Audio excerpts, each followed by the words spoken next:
5 மணி செய்திகளை விரிவாக பார்ப்பதற்கு முன்பாக நேரத்திற்கான தலைப்புச் செய்திகளை பார்க்கலாம்.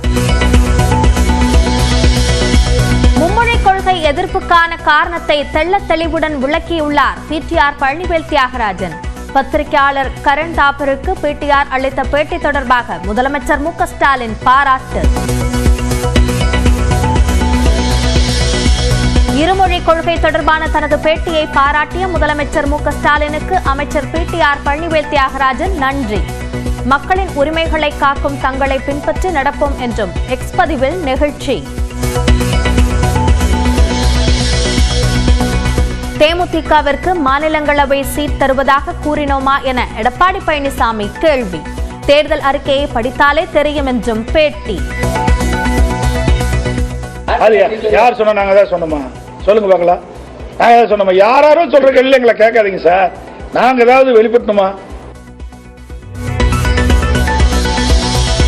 மாநிலங்களவை சீட் பற்றிய கேள்விக்கு பதில் தராமல் சென்ற பிரேமலதா. தேமுதிகவுக்கு மாநிலங்களவை சீட் ஒதுக்குவதாக எப்போது கூறினோம் என இபிஎஸ் கூறிய நிலையில் மௌனம். திமுக தான் ஒரே எதிரி, அவர்களை வீழ்த்துவதே இலக்கு என இபிஎஸ் திட்டவட்டம். பாஜகவுடன் கூட்டணியா என்ற கேள்விக்கு வாக்குகளை சிந்தாமல் சிதறாமல் ஒருங்கிணைக்க வேண்டும் என்றும் பதில். எங்களுக்கு ஒரே எதிரி திமுக தான், மற்ற எந்த கட்சி எங்களுக்கு எதிரி கிடையாது. புரியுதா? திமுக வீழ்த்த வேண்டும், அதுதான் எங்களுடைய குறிக்கோள். தேர்தலுக்கான காலமும் அதற்கான சூடும் இன்னும் வரவில்லை, இன்னும் நாட்கள் இருக்கிறது. தற்போது தேவையில்லாத விஷயம் என்றும் அதிமுக பாஜக கூட்டணி குறித்த கேள்விக்கு அண்ணாமலை பதில். எதிர்கட்சி தலைவரா இருக்கிறாங்க, ஒரு கேள்வி நீங்க கேட்கறீங்க, ஒரு பதில் சொல்றாங்க. நாங்க ஒரு கட்சி நடத்தி கொண்டிருக்கின்றோம், கட்சியில தொண்டர்களா இருக்கிறோம். ஆனால் என்னை பொறுத்தவரை இன்னைக்கு இது ஒரு தேவையில்லாத விஷயமா நான் பாக்குறேன். பாஜக கூட்டணியில் யார் யார் இருப்பார்கள் என்பதை வருங்காலங்களில் பார்ப்போம். தங்களது கூட்டணியில் அமமுக தொடரும் என்று டிடிவி தினகரன் கூறியுள்ளதாகவும் அண்ணாமலை விளக்கம். இன்னைக்கு டிடிவி தினகரன் இதே நீங்க பேசும்போது என் கூட பொள்ளாச்சியில் இருந்தாங்க.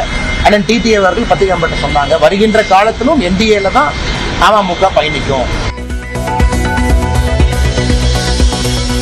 மத்திய உள்துறை அமைச்சர் அமித்ஷா 2 நாள் பயணமாக மீண்டும் தமிழ்நாட்டிற்கு வருகிறார். அமித்ஷா வருகைக்கு பிறகு இன்னும் பல மாற்றங்கள் வரும் என்று கோவையில் பாஜக தலைவர் அண்ணாமலை பேட்டி.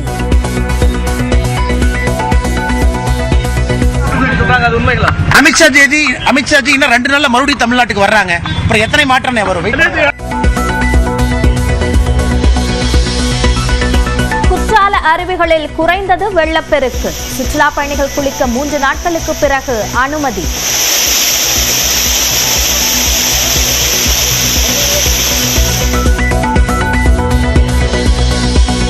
சென்னையில் ஆபரண தங்கத்தின் விலை ஒரே நாளில் சவரனுக்கு 560 ரூபாய் உயர்வு. மீண்டும் சவரன் 64,000 ரூபாயை கடந்தது.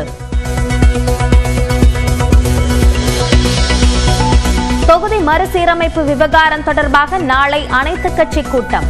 அரங்கை ஆய்வு செய்த முதலமைச்சர் மு க ஸ்டாலின். நாளை நடைபெறும் அனைத்துக் கட்சி கூட்டத்தில் அதிமுக தரப்பில் ஜெயக்குமார், இன்பதுரை பங்கேற்பு. சார்பில் கமல்ஹாசனும் தாவேக சார்பில் பொருளாளர் வெங்கட்ராமனும் கலந்து கொள்ள இருப்பதாக தகவல். குஜராத்தின் ஜாம் நகரில் வனவிலங்கு மறுவாழ்வு மையமான வன்தாராவை திறந்து வைத்த பிரதமர் நரேந்திர மோடி. பறவை உள்ளிட்டவற்றுக்கு உணவு ஊட்டி மகிழ்ந்தார்.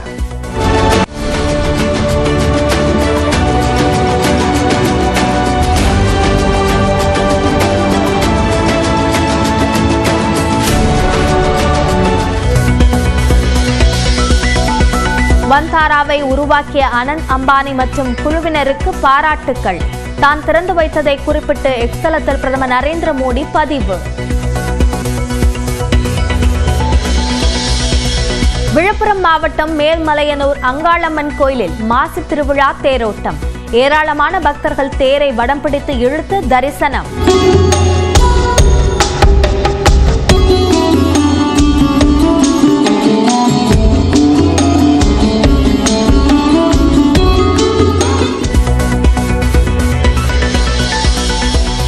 சிலை கடத்தல் வழக்கில் முன்னாள் ஐஜி பொன் மாணிக்கவேல் சாட்சிகளை மிரட்டுகிறார். உயர்நீதிமன்ற கிளையில் வாதாடிய சிபிஐ குற்றச்சாட்டு.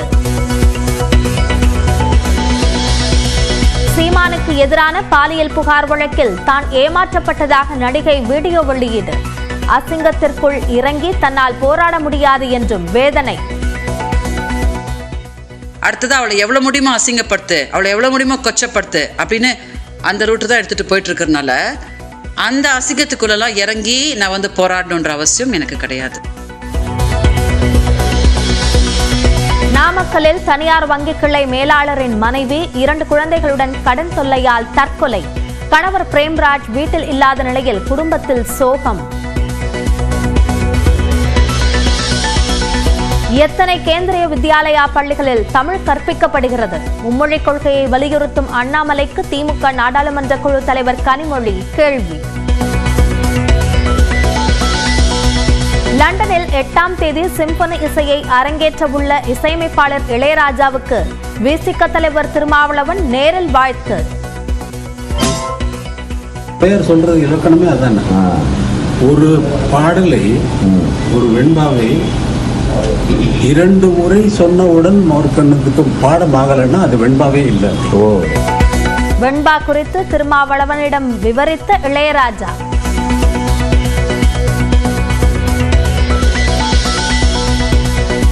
கம்யூனிஸ்டுகளுக்கு சீமான் சான்றிதழ் தர வேண்டியதில்லை என மார்க்சிஸ்ட் மாநில செயலாளர் சண்முகம் கண்டனம். களத்திற்கே வராதவர் என்றும் விமர்சனம். போராட்டங்கள் நடைபெற்ற காலம் முழுவதும் திரு சீமான் அவர்கள் கருத்து கந்தசாமியாகவும் வாயால் வலை சூடுகிற வேலையை மட்டும் செய்து கொண்டிருந்தாரே தவிர அவர் கள போராட்டத்திற்கு என்றைக்குமே வந்ததில்லை என்பதை சம்பந்தப்பட்ட பிரச்சனையால் பாதிக்கப்பட்டிருக்கிற மக்கள் அறிவார்கள். சேப்பாக்கம் திருவள்ளிக்கேணி தொகுதியில் சிறு விளையாட்டு அரங்கத்தை திறந்து வைத்த துணை முதலமைச்சர் உதயநிதி ஸ்டாலின் மாணவர்களுடன் கிரிக்கெட் விளையாடி அசத்தினார்.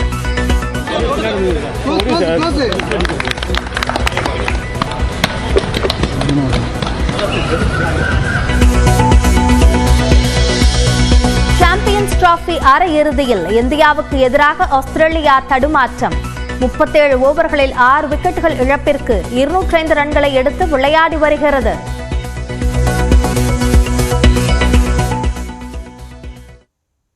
பாஜகவுடன் கூட்டணியா என்ற கேள்விக்கு மறுப்பு தெரிவிக்காத எடப்பாடி பழனிசாமி திமுகவை தவிர வேறு எந்த கட்சியும் தங்களுக்கு எதிரி இல்லை என்று தெரிவித்துள்ளார். இது எப்போதும் பாஜகவுடன் கூட்டணி இல்லை என்ற அதிமுகவின் நிலைப்பாட்டில் மாற்றம் ஏற்பட்டுள்ளதா என்ற சந்தேகத்தை எழுப்பியுள்ளது. எங்களுக்கு ஒரே எதிரி திமுக தான், மற்ற எந்த கட்சி எங்களுக்கு எதிரி கிடையாது. பாஜக கீஜாக்களை 6 மாசம் கழிச்சு கேளுங்க. அவசரத்தில் பேசா தப்பா போயிடும். சென்னையில் நாளைக்கு பத்திரிகையாளர் சந்திப்பில் பேசுறேன். யாரும் சொல்ற கேள்வி எங்களை கேட்காதீங்க சார். நாங்க ஏதாவது வெளிப்படுத்தமா?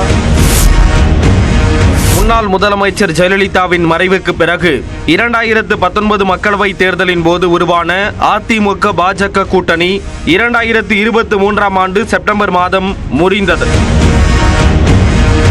இனி எக்காலத்துக்கும் பாஜகவுடன் கூட்டணி கிடையாது என்று அக்கட்சியின் பொதுச் செயலாளர் எடப்பாடி பழனிசாமி கூறியிருந்தார்.